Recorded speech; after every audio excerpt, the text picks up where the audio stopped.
যে স্যারেরা এবং ম্যাডামরা আজকের খেলাটা করাচ্ছেন, মহসিন বাবু সহ পুরো টিমটাকে আমরা আমাদের আন্তরিক ধন্যবাদ এবং কৃতজ্ঞতা জানাই।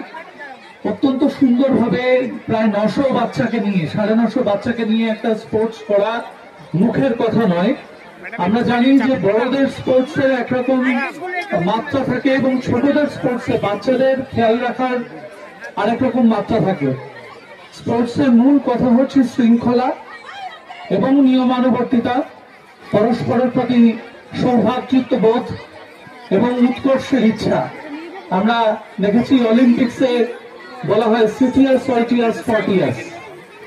সুতরাং আমরা যেন সেই স্পিরিট নিয়ে মাননীয় মুখ্যমন্ত্রী যেভাবে গোটা পশ্চিমবঙ্গে ক্রীড়া তথা শিক্ষা ক্ষেত্রে একটা আমূল উন্নয়নের প্রবাহ বইয়ে দিয়েছেন, সেই প্রবাহের অংশ হিসেবে জলপাইগুড়ি সদর ইস্ট সার্কেল তাদের যে ক্রীড়ার উৎকর্ষ সেটা যাতে তুলে ধরতে পারেন।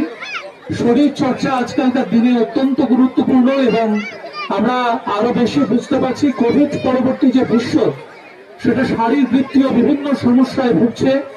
তাই আমাদের আগামী ভবিষ্যৎ প্রজন্ম তারা যাতে তাদের একটা শক্ত শরীর, সমর্থ শরীর নিয়ে বড় হয় এবং তাদের মধ্যে ক্রীড়ার যে মানসিকতা, ক্রীড়াবিদের মানসিকতা সেটা তৈরি হয়।